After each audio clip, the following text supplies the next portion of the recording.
listener to the Campfire Cult Podcast.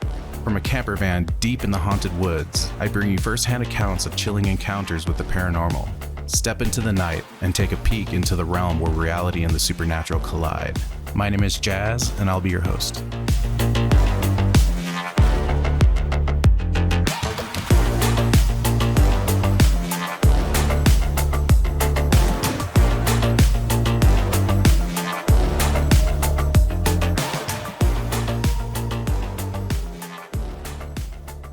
Welcome back, campers, to the second to the last episode until we come back in late October for a Halloween special that would take us through the end of the year.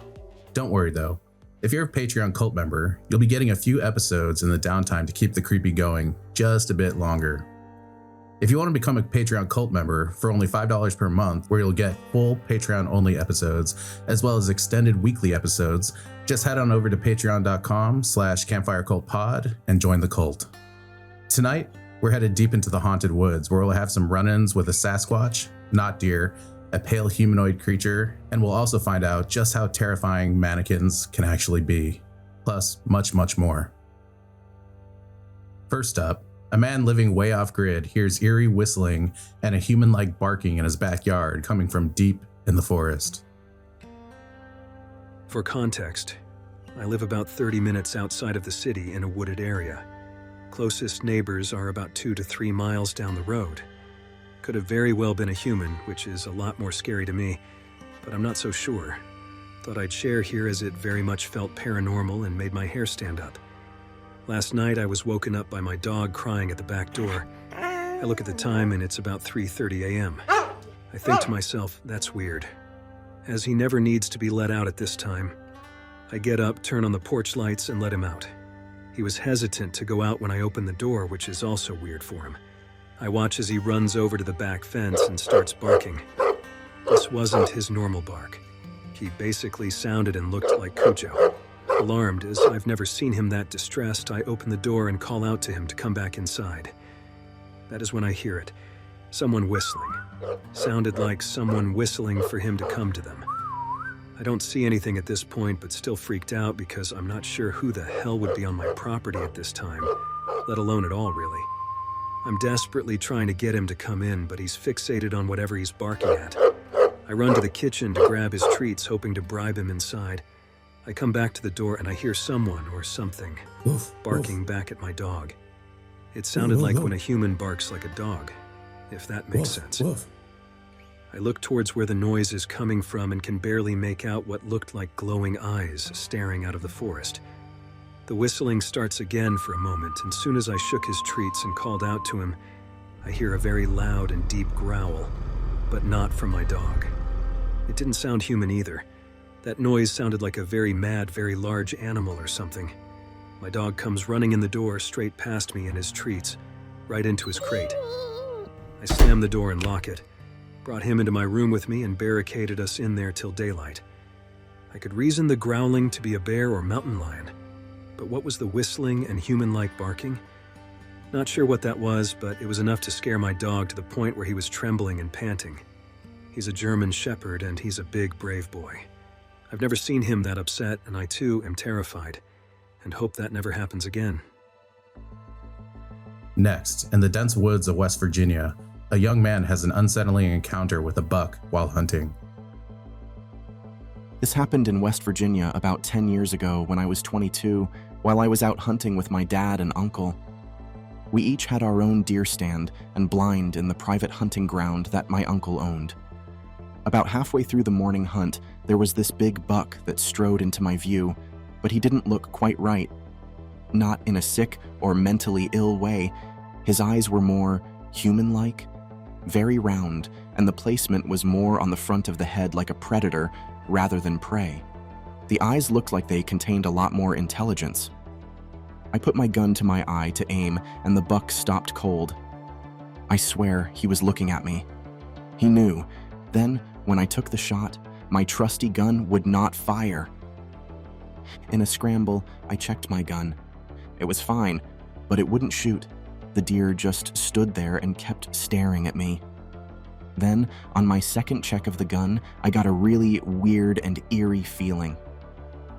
When I looked back up, This thing was standing on its hind legs and staring at me. I froze. It started to charge, running on its hind legs full speed directly toward my stand.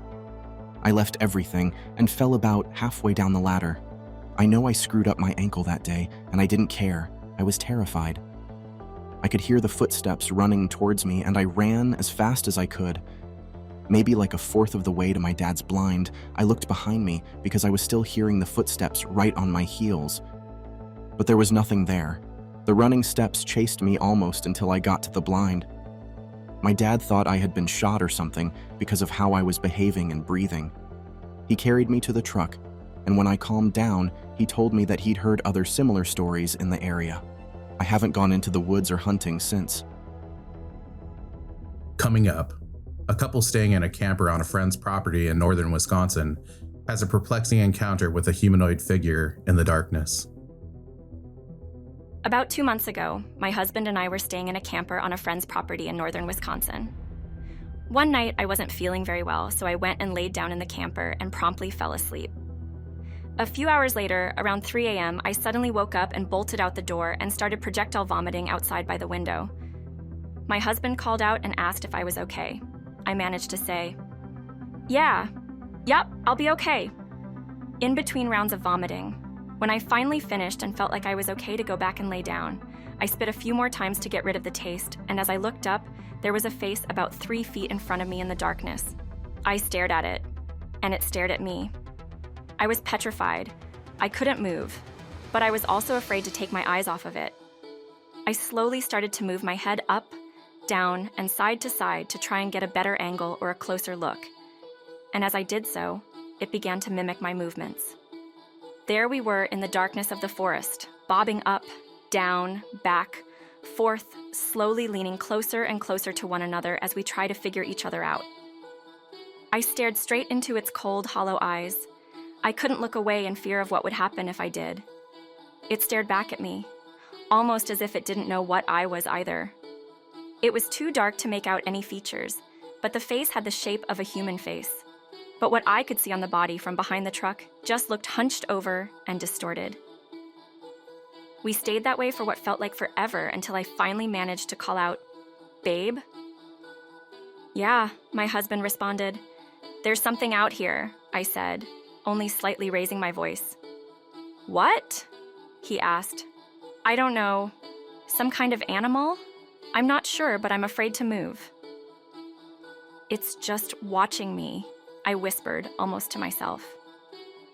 He opened the door of the camper and looked out into the darkness. "Where?" he asked, unable to see what I was seeing. "It's right in front of me, just watching," I told him, bewildered that he couldn't see it. He grabbed a flashlight and shined it in front of me, and it was gone. There was nothing there. I never saw it leave. I kept its cold, dead gaze the whole time. How could it not be there? I don't remember all the details because I couldn't see very well. But here's what it looked like from what I could see. I couldn't tell how tall it was because it looked hunched over and disfigured. I don't think it had any fur. It was pale in color. But again, it was dark, so I'm not sure what color it was. It had big, black, soulless eyes like looking straight into a void. I don't remember a nose at all. I am still very confused by this interaction. I know it was there. I saw it. It wasn't a dream. And I know I wasn't hallucinating, and I don't drink or do drugs, so I was not inebriated. Next, in the Huron region of Ontario, a group of friends embarks on a chilling adventure into the infamous forested area of Lob's Bush. To preface the story and where it takes place, I grew up in the Huron region of Ontario. For those not familiar, it's about a 3-hour drive directly west from Toronto, where I now live, on the shore of Lake Huron. During my time in high school, there was one teacher who had talked about his experiences in a small forested place called Lob's Bush. Although I wasn't very familiar with it at the time, it was known by a fair number of locals as a very haunted place in the area, or where people have had unexplainable but startlingly similar encounters. This teacher was very outspoken about his experiences in that bush, but also his steadfast trust in being a non-believer in the paranormal or supernatural, which in turn made him of all people the most fascinating to hear it from. Always ends his stories or answers questions with, "I don't believe it, can't explain it, I'm just telling you what happened." A few years later, in the winter of 2017, Both after having him as my teacher in high school and having since moved away to attend my first year of university, I came back to my hometown for my winter break to spend some time with family and catch up with my friend group. For anyone familiar with the small town experience, our favorite activity was the age-old classic of buying a terrible number of cheap reservation cigarettes, hopping in one of our friends' terribly run-down beater cars, and then smoking, chatting, and playing the worst music ever conceived until either the smokes or the gas tank runs out. We were all hovering around 16 to 18 years old, so this was just the most fun, degenerate things we could do. On top of finally having a break from all my university coursework, this was the first time seeing these friends in a couple of months, so we were all excited to be one big group again. I won't bore you with all the earlier antics of the evening, but where this story picks up is after driving around catching up for a few hours. We pit stop at a random bush trail so some of us could smoke some weed. As we started walking down one of the trails, I remember feeling a very stark change in the atmosphere around us. I didn't really want to express my feelings to ruin the mood, but I definitely felt the need to be on high alert. I've never really had a way to describe the physical feeling apart from my chest feeling heavy, but somehow it was very clear that something was watching us and did not want us there. Every few steps I needed to look back to make sure something wasn't stalking us. All we had were our phone flashlights, which had a very short distance. The way the trail sat in the bush, it was all new trees, so they curled over the path to almost form a tunnel. It looked as if we had walked into the maw of a massive creature, slowly making our way down its throat. We only made it about a few hundred meters before realizing that the calm night was turning into a winter storm. We all agreed to go back to the car and would start making our way home before it got any worse. By the time we made it back to the car, the trees were swinging wildly in the wind, and the snow made it hard to see the next couple of feet in front of us. Once we made it to the car, we started to drive back to the closest town so as to stay at a friend's place to wait out the storm.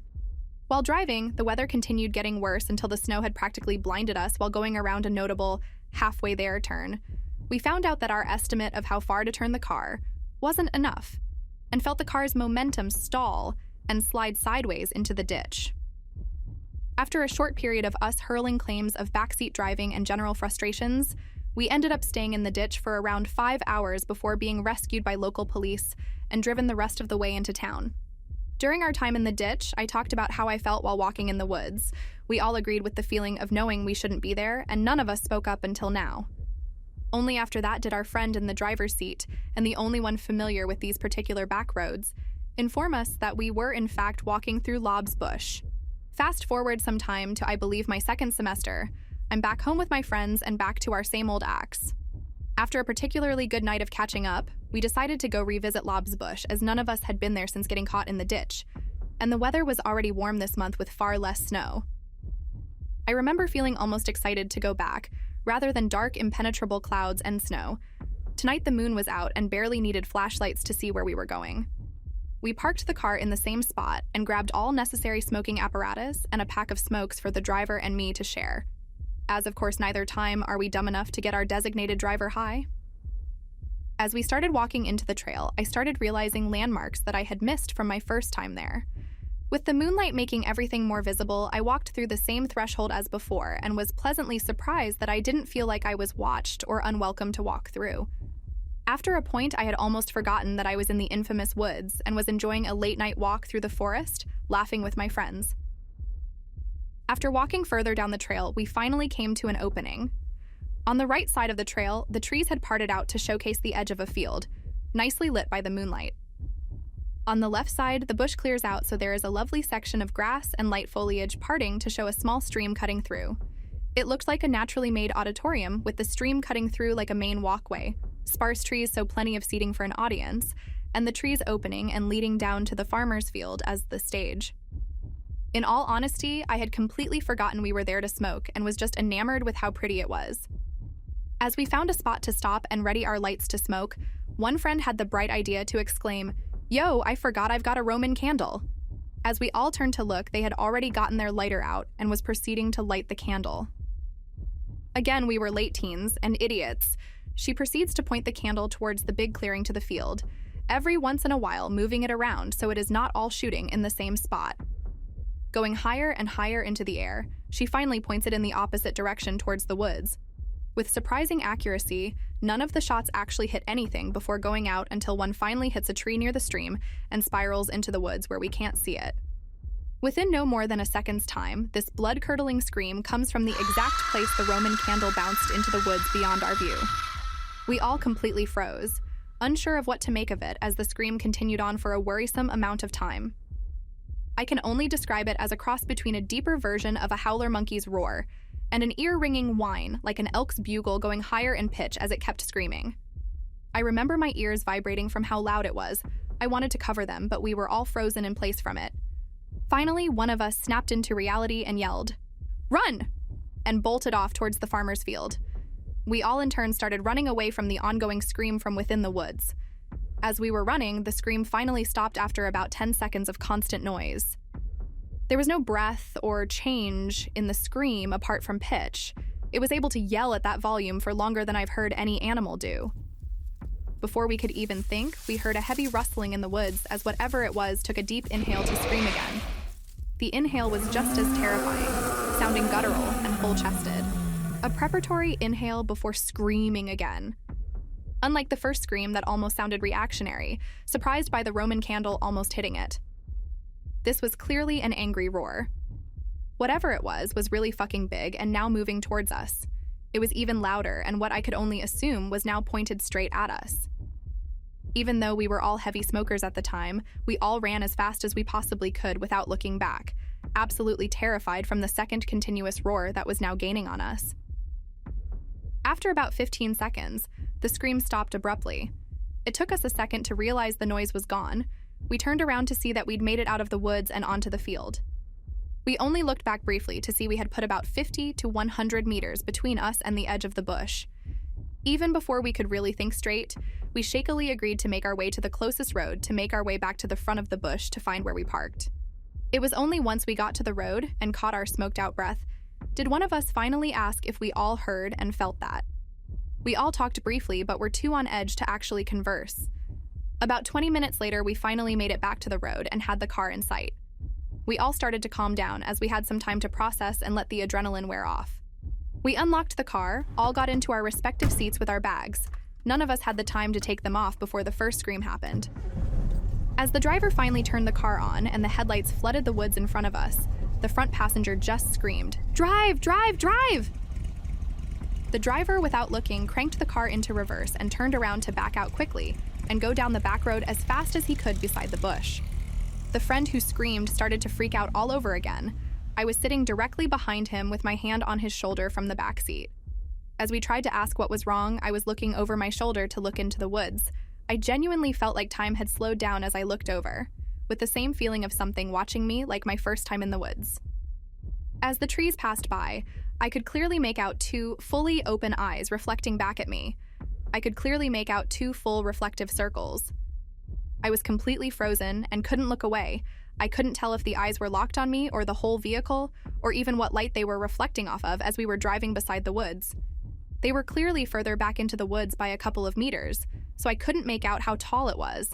But I could very easily see they were attached to a head much larger and taller than a human. I completely forgot about comforting the passenger in front of me, and instead tried to turn and see it for longer through the back window as we kept driving, but had completely lost the visual.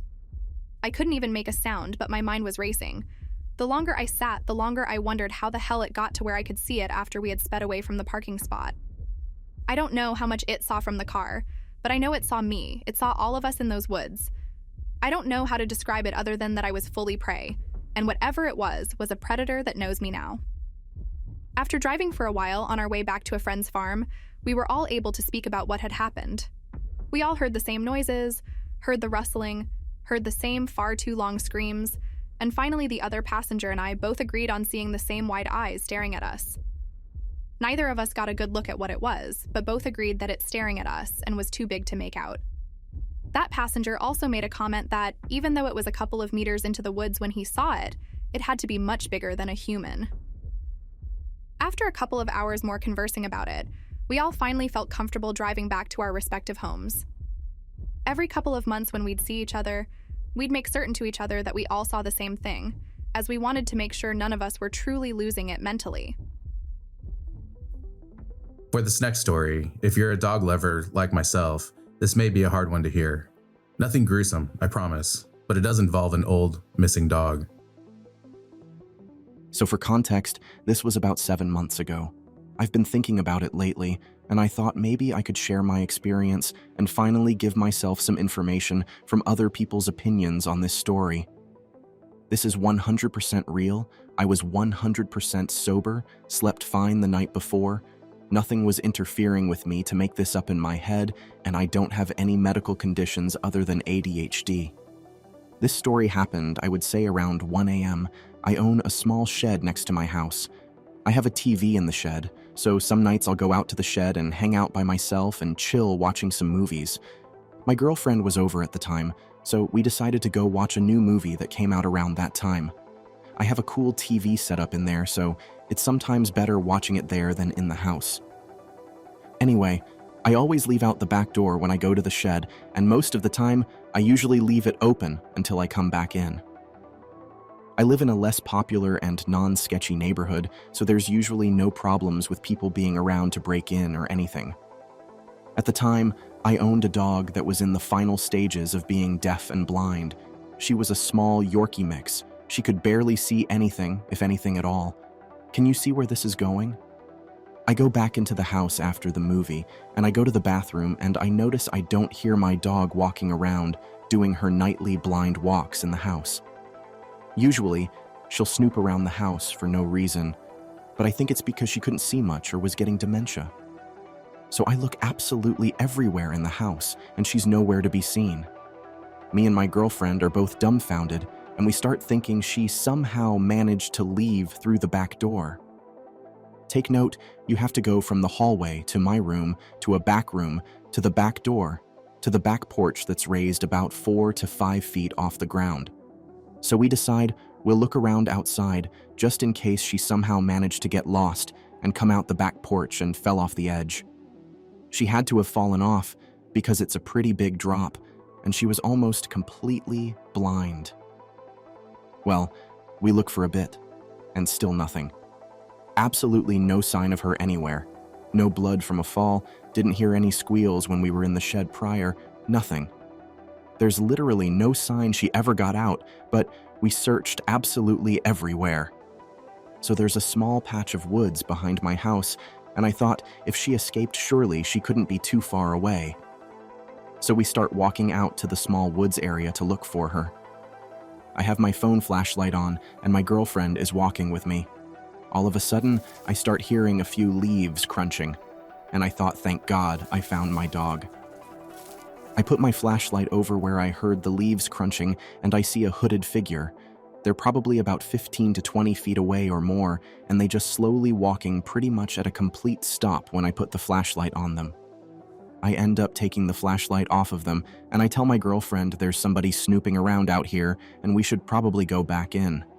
Next thing you know, I hear the leaves crunching again, and I turn the flashlight towards where the figure was, and I just can't believe my eyes. All of a sudden, it's a tall gray figure running super fast to the left of the woods. This thing is absolutely faster than anything I've ever seen. As soon as I saw it do that, my whole body was just hit with a big wave of cold chills, like I can't even explain the feeling. It felt like the chills went from the top of my head down to my toes. I absolutely book it, almost even leaving my girlfriend behind. After we got back into the house, I asked her what she saw, and she said she didn't get to see it. She only heard the leaves crunching, like something was running really fast. I absolutely couldn't believe my eyes. Till this day, I still don't know what the heck it was. It was literally like someone with a hoodie and their hood over their face, and then it turns into a tall, skinny gray figure running faster than anything I've ever seen. I never found my dog and never found any proof she even got out. We've checked every crevice of the house and even posted on Facebook of her being missing in hopes someone would find her. Nobody ever did.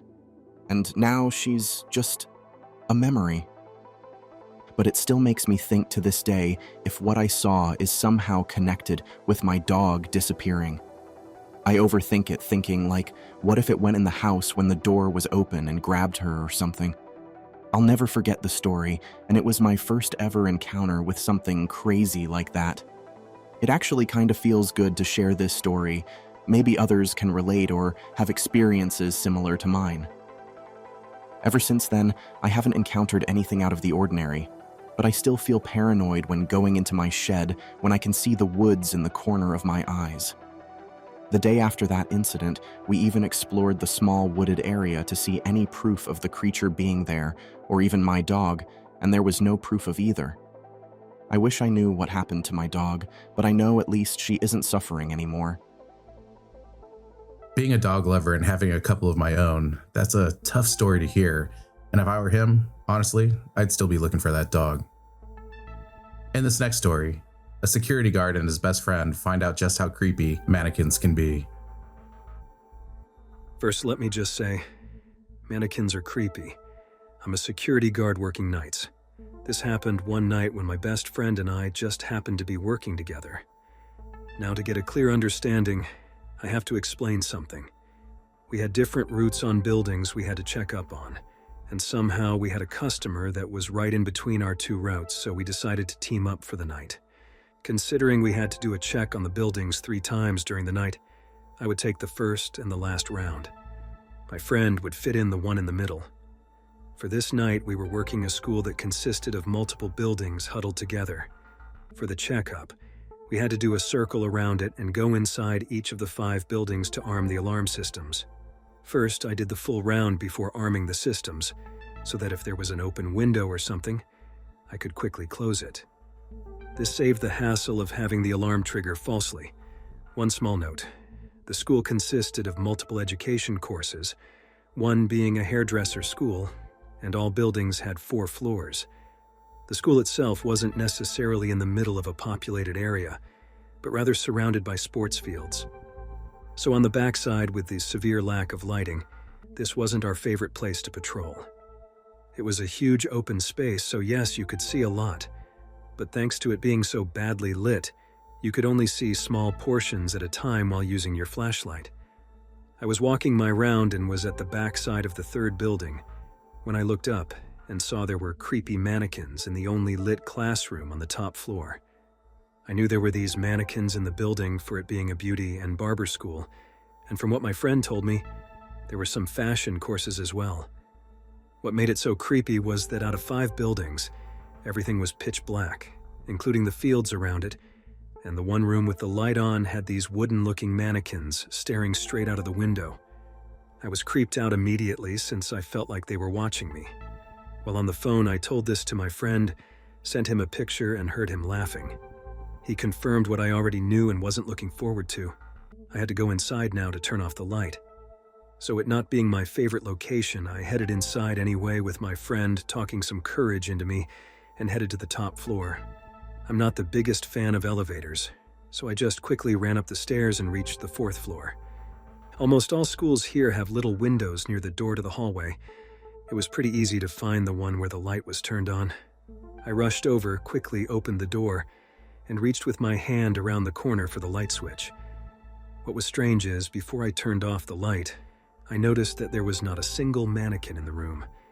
It wasn't uncommon to rush in too quickly and not notice a second room being lit, but I was pretty damn sure there was only one room with its light on. Luckily, I took a picture and sent this to my friend so I could look back to confirm what I was already pretty sure of. It was the only lit room on this side. I told this to my friend, he laughed and told me to get the hell out of there. I turned off the light and rushed out as fast as I could. I armed the alarm system, and that concluded the 1st round. A couple of hours passed and my friend went there for the 2nd round.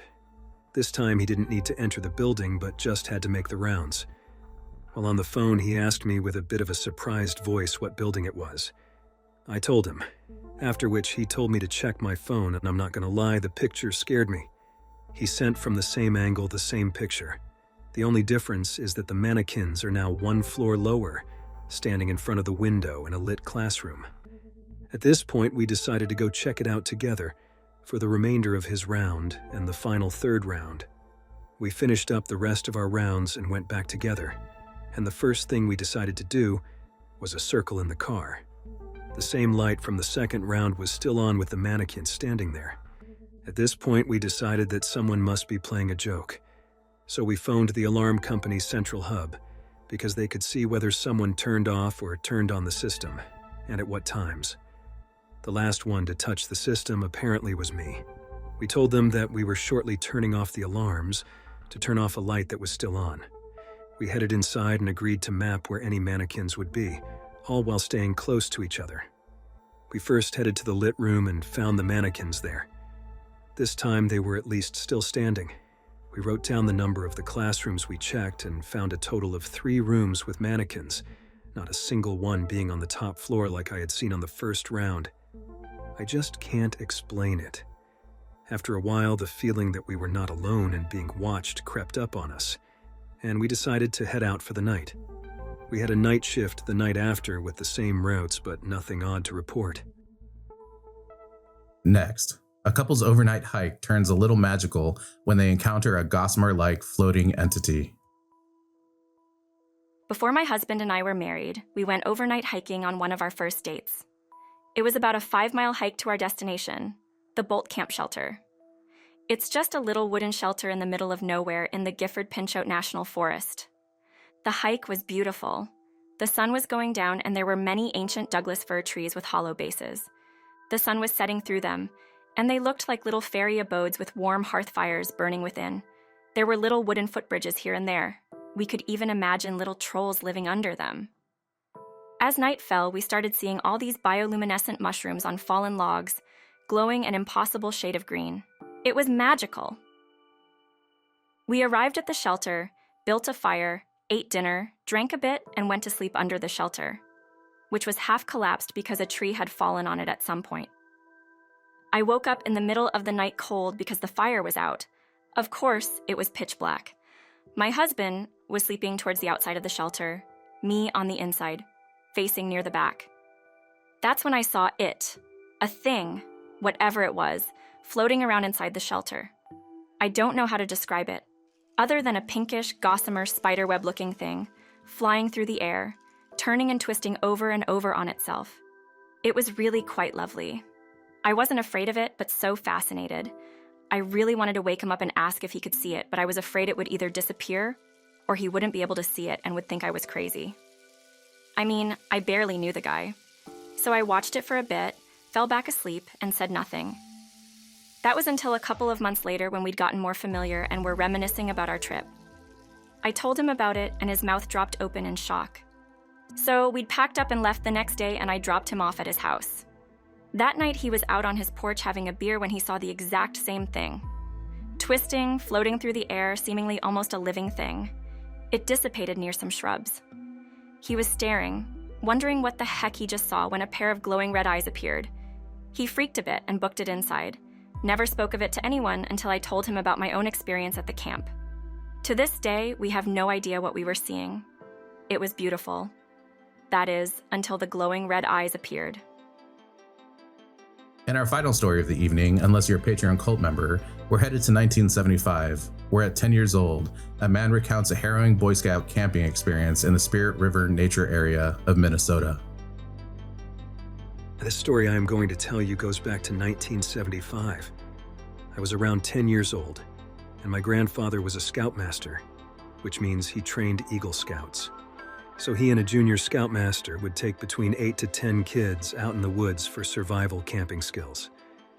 I was known as Little Sherpa, which means I would carry my grandfather's camping gear in a duffel bag. We hiked up into the Spirit River nature area in Minnesota. It was about a 5-mile hike, and when we got there, we were all exhausted. The Eagle Scouts-to-be would take their survival gear, which consisted of a canteen of water, a knife, a flint bar for fire starting, and a compass. They were dispatched in several directions and ordered to walk approximately a quarter-mile away from the main campsite. Once gone, my grandfather and the junior scoutmaster began having a conversation, talking about this and that, when suddenly there was a tremendous roaring scream that came from somewhere away from where we were. The sound felt penetrating somehow. It seemed to come from all around us. My grandfather was a World War II vet and also an all-around tough guy, but whatever this was, I could tell it scared him. Even at 10 years old, I knew this was something unusual. Suddenly, From what seemed to be all directions, these young Eagle Scouts-to-be came running back into the camp white-faced and generally freaked out. My grandfather decided that we should all stay in the main camp that night, and things died down for a moment or two, just kids talking wild stories, etc. Suddenly, a shower of rocks and twigs and branches began to shower our general campsite. My grandfather picked up one of those old-school flashlights that he had carried with him. It must have had 8 batteries in it. You could read a newspaper on the moon kind of thing, and began shining it into the general forest all around us. The junior scoutmaster joined in with his flashlight as well, but saw absolutely nothing. I do remember it being an awfully quiet night after that. Dead quiet, actually. I mean, absolutely no noise at all. At what I would imagine to be around 2 o'clock in the morning, we were all startled awake again by this guttural scream that seemed to pass through us like the concussion of a large firework. We did not get any sleep the rest of that night, and although this was supposed to be a 3-day camping trip, it ended that next morning, and everyone earned their survival camp credits. Looking back on it, many things have happened in my life that were weird, but that one will always stay with me. I have no idea what it could have been, and I've never heard anything even close to that awful sound again. Looks like that's all for tonight, dear listeners, unless you're a Patreon cult member, where I've got a few more stories for you tonight. If you want to become a Patreon cult member to get extended episodes and other full Patreon-only episodes, you can sign up at patreon.com/campfirecultpod for only $5 a month.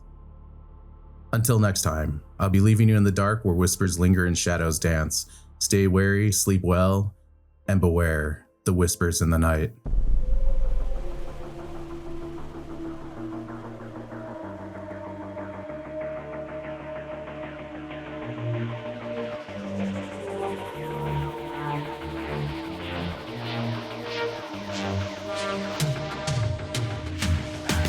If you have a story to tell, please reach out via email at contact@campfirecultpod.com or leave me a voicemail message at 720-297-8608.